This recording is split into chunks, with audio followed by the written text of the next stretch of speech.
everyone, you're live with Necee. I am your host, Opal Bailey, and I have with me today Tony La Centra. Hey, Tony. Hey, how you doing, Opal? Doing good. How are you today? Fine. Hey, welcome to my show. Thanks for inviting me. Hey, so can you just tell us a little bit about yourself, sir? Where would you like me to begin? How about where you're from?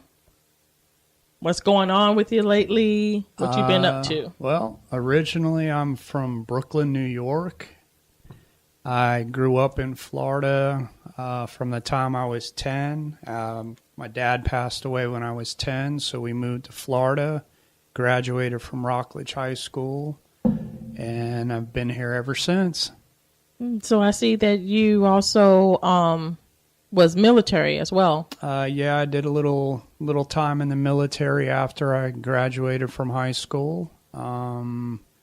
Served in the Army, and I was a 63 Tango. And for those that don't know what that is, that was a Bradley Fighting Vehicle Systems mechanic. So we were one of the first people that actually worked on the Bradley Fighting Vehicle when it was being tested. So what made you get into the military? Well, I believe it or not, when I was 15, I quit school and stayed out of school for a while and just kind of thought I had the world. Nobody was going to tell me anything, and kind of kicked around a little bit and decided after 3 years of just kind of drifting around, I went back to high school when I was 18. And wait a minute. Did you say you went to high school at the age of 18? Yeah, went back to high school. I went back to ninth grade when I was 18 and started high school all over again at 18. So how was that? Oh my God.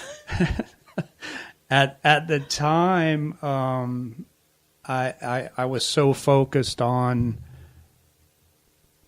getting my life back in order that it really I did 4 years of high school actually in 3 years, with summer school and actually night school, because I had, as I said earlier, I had kind of kicked around a little bit and was, I don't know, just hanging out and doing really what I wanted to. And I got focused and decided that, okay, enough is enough. I'm not going anywhere. So when I went back to school, I just focused on school, didn't care that I was 3.5 years older than everybody else, and started all over again. And I actually, instead of graduating in 1983, I graduated in 86, and I walked across the stage with my graduating class and got my diploma like a normal high school student would. And it was basically because I had decided in my mind that I wanted to go into the military. My father was ex-military. He was a Marine. I didn't join the Marines, obviously. As I said, I was in the Army. He did a tour in Vietnam. So I did what I felt that I was led to do. So I joined the Army. Did you feel like you needed to basically follow in your father's steps being in the military, or was it more of a personal quest? I don't think it was to follow in my father's footsteps, because if that would have been the case, obviously I would have joined the Marines and carried on that. I think it was just a way to better myself, to advance myself and my goals.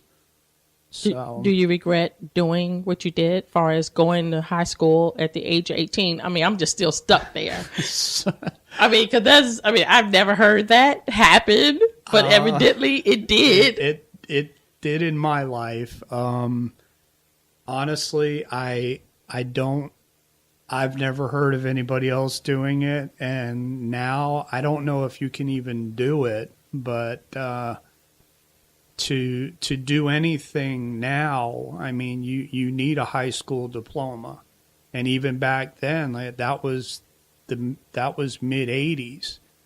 Even back then, the military wasn't taking GEDs.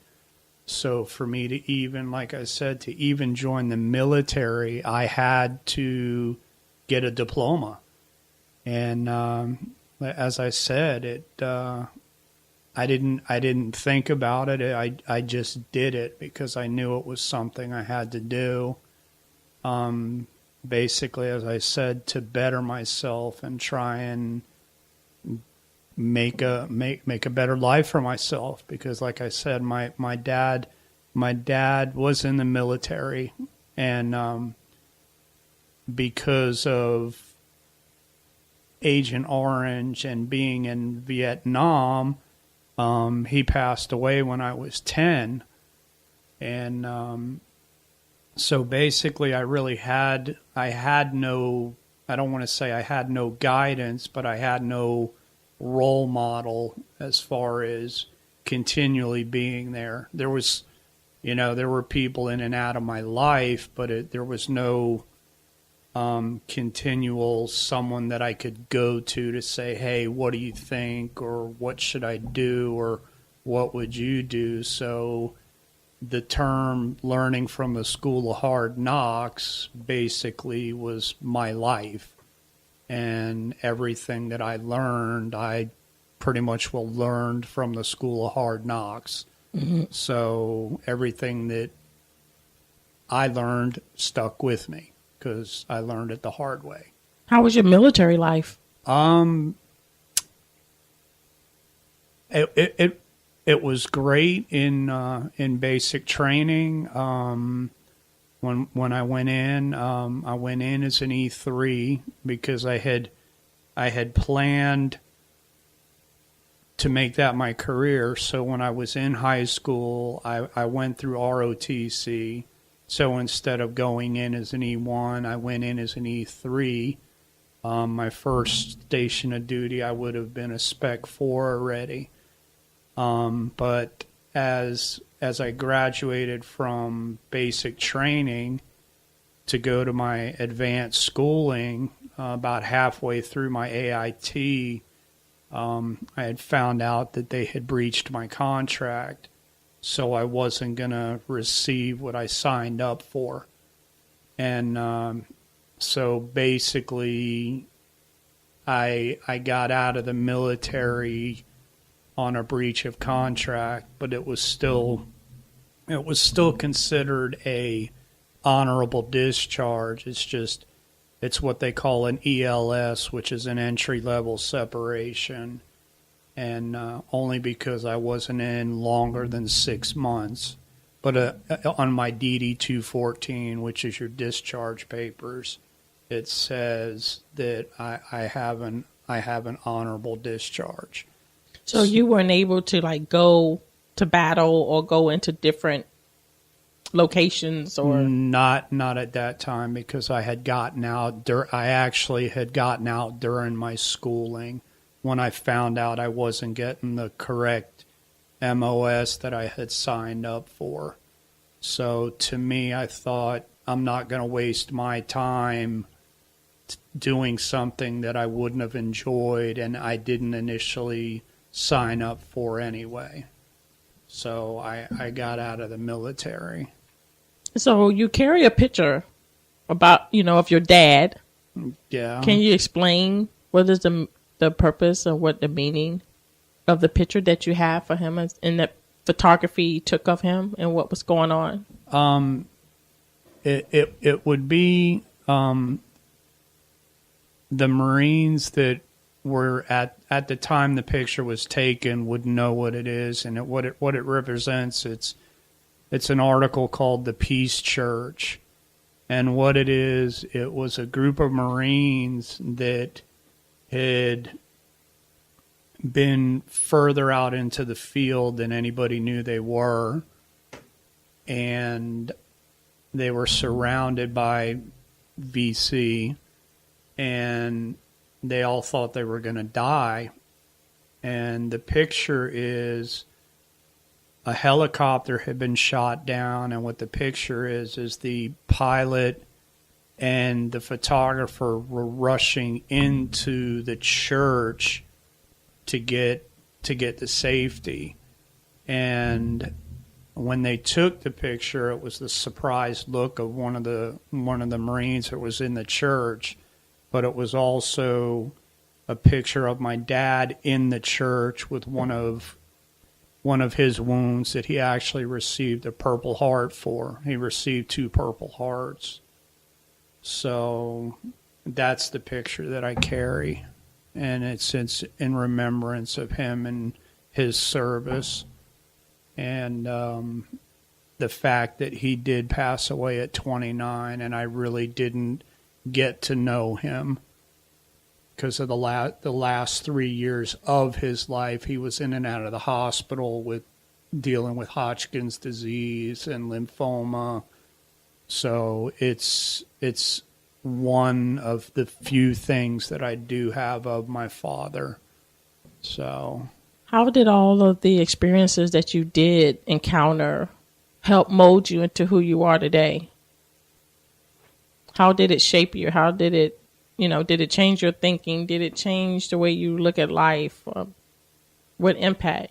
I guess at first I was bitter. I dealt with a lot of bitterness. I mean, at 10 years old, my father died, and I kind of felt like I got left on my own. I had no male role model, so nobody. I had no one to teach me how to really be a man or the man of the house or anything like that.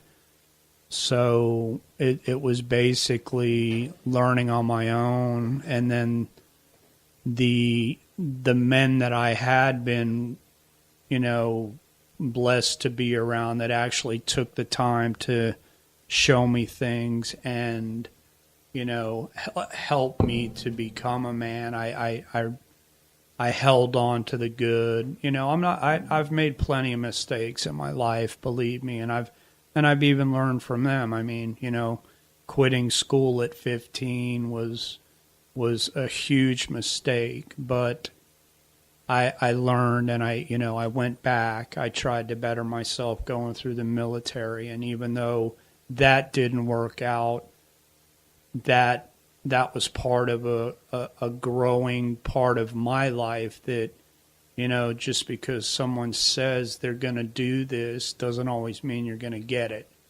So you kind of learn to deal with the ups and downs and really the disappointments, because that's what I had planned. My life was to be, military and spend my life in the military. So, it's been hard. I mean, like I said, it's, there's times where, like, even at, I hate to say it, even at 52 years old now, I still make mistakes, but it's part of growing and learning and still dealing with who you are. So, excuse me, do you think that the military had a positive impact in your life as well, as far as helping you to have structure, discipline, and certain? Oh yeah, definitely, because it before that, like I said, I kind of at 15, I kind of ran the streets. I worked, but I was running the streets and hanging with my buddies, and we did what we wanted. I mean, and it you go from that to